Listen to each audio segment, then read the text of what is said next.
Should you buy pre-owned camera gear? Well, here's 5 reasons why you should. Roll titles.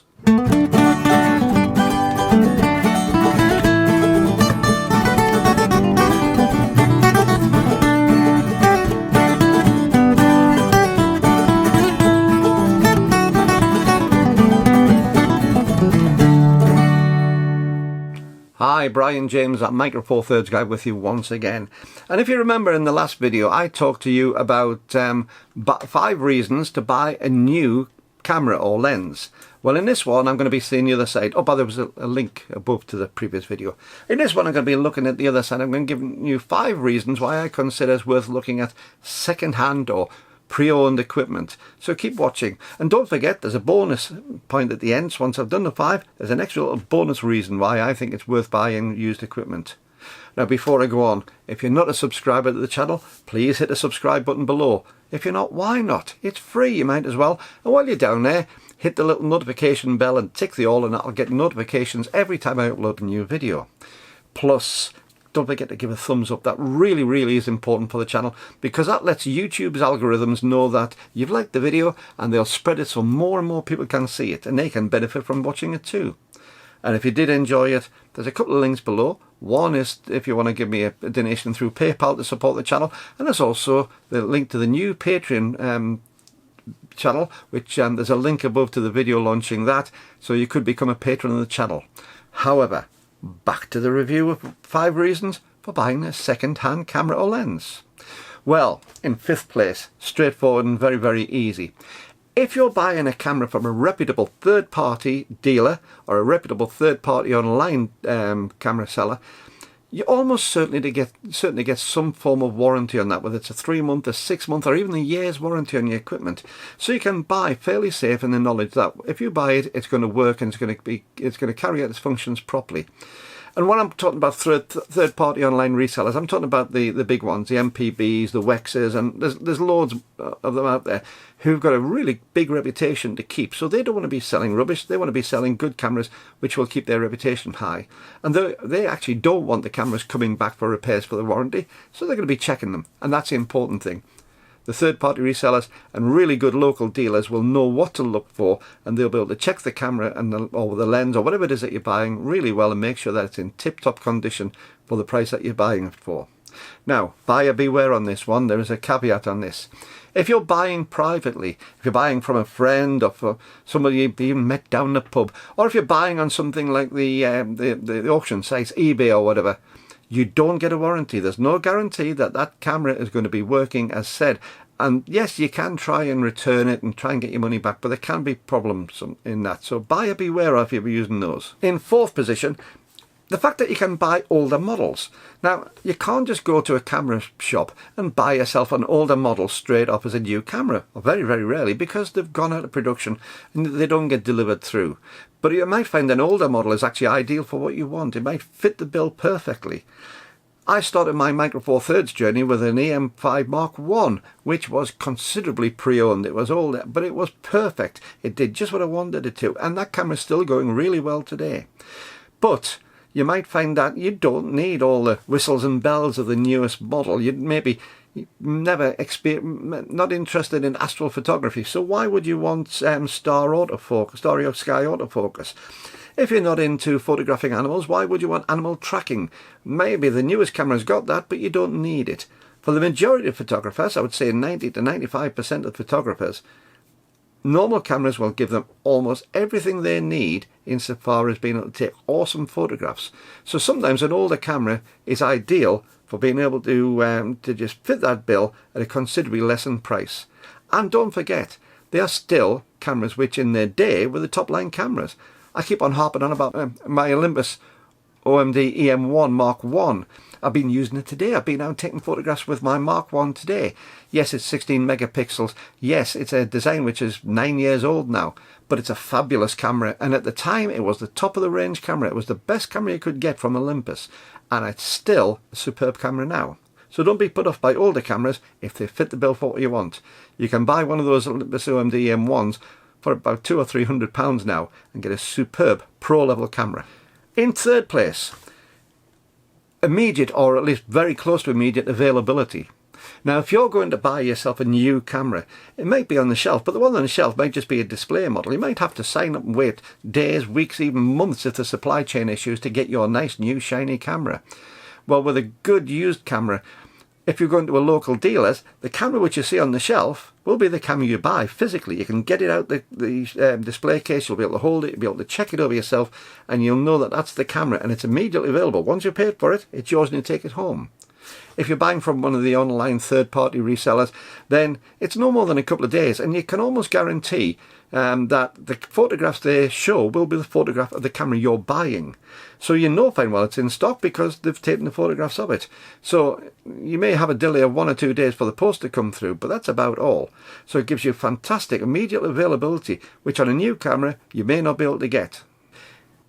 In second place, it is easier to recoup the purchase cost. Now, what do I mean by this? Well, if you buy yourself a new camera, the depreciation on that camera takes place immediately. The biggest depreciation on an item like that takes place at the beginning.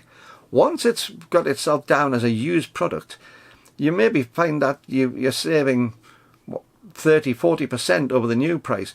But if you buy that and look after it and resell it at a later date to recuperate the cost, you won't be losing anywhere near as much money on that camera when you resell it as you would have on a brand new one. So if you're buying a camera as a staging post to the next one, a used camera may be the ideal way to do it so as not to waste too much money on it. That brings us up to number one. And number one, well, I've touched on it there with point 2, but it's the fact that you are saving so much money. As I say, the depreciation of a camera takes place right at the beginning. And although with cameras and lenses, the lenses depreciate at a lesser rate because the lenses tend to be on the market a lot longer, camera bodies tend to be very, very quick on the market to be replaced and upgraded. But irrespective of that, when you buy a new camera, in the UK especially, or Europe, we have a thing called value-added tax, VAT. And these sort of taxes are similar all the way around the world. So if I was to buy a £1,000 camera kit in the UK, before I can take it away, there's automatically 20% of the camera's value added on to the purchase price. Now, we always show our full purchase price, including the tax, when we buy them. Other countries, you may be buying a £1,000 camera and then you get the purchase tax or the state tax added on afterwards. But if I buy a £1,000 camera, that means I'm spending £1,200 on getting that camera. That £200 doesn't go to the dealer, so it doesn't go towards the camera value. It's immediately gone and goes to the government. So that £1,200 camera I've just spent has an immediate value of only £1,000. Plus remember, as soon as I take that camera out the door, it's not a new camera anymore. It's a pre-owned camera. And that again impacts by devaluing the camera, because why would you buy a pre-owned camera for the same price as a brand new one? You wouldn't. So if I was wanting to try and trade this in, anything like that, I'm not going to get my money back on it. I'm going to lose my biggest part at the beginning.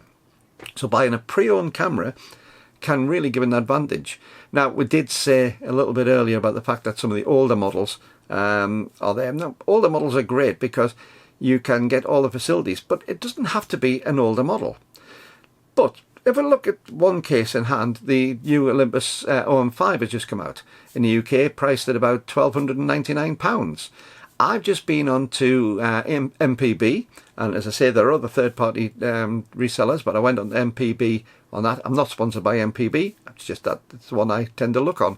And you got like new condition AM5 Mark IIIs for £715. So for just over half the price, you're getting the older model. Now, if you've seen one of my videos about the AM5 Mark III versus OM5, there's a little link. You'll see that there's very, very little difference in that. But it's a camera which is costing you just over half the price. Now, if you'd gone onto that site just a fortnight ago, 2 weeks ago, before the OM5 was released, you would have still found AM5 Mark IIIs. They didn't just disappear onto the market then. So you can have some of the current models actually on sale, brand new, but also used models sitting in there. And again, although you got discounts on the AM5 Mark III, you're probably getting for about £1,000. You're still getting it for just over 700 used. and that's a considerable saving when you're getting 30% off the camera straight away, even over the discount prices. So from that point of view, the depreciation is taken into account. You're getting a great camera, usually with a very, very low camera shutter count if you go for it, and you're going to be getting a like new camera for that. If you're willing to take a camera which has a little bit of life taken out of it, it's got maybe a few little knocks and dings on it, and maybe a scratch on the screen or something, which tends to happen, they're going to be going for considerable less. We could be saving another £150 over the used price by getting it as a good or an excellent camera rather than a like new. So it's really worth looking at those. So there's our 5 reasons why you should consider buying a used or pre-owned camera. And of course, I did say that there was a bonus reason on this one. And one of the big bonuses for me is, if you already have a really good camera, so I've got my G9 down there. My G9, I love the camera, it's fabulous, it's a top of the range camera, and I bought that new. But do I necessarily want another brand new camera as a spare?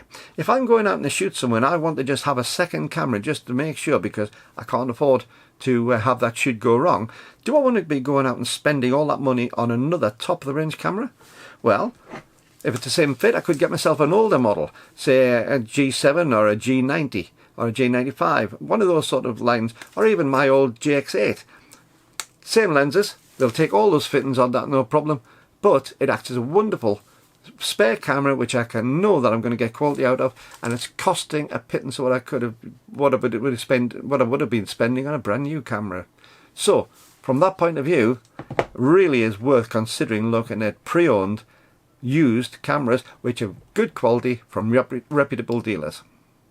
So I hope this was useful for you. Don't forget, give it a thumbs up if you would, and until the next time, keep on taking your camera out, whether it's new or used. Keep on enjoying your photography and have fun. Bye bye.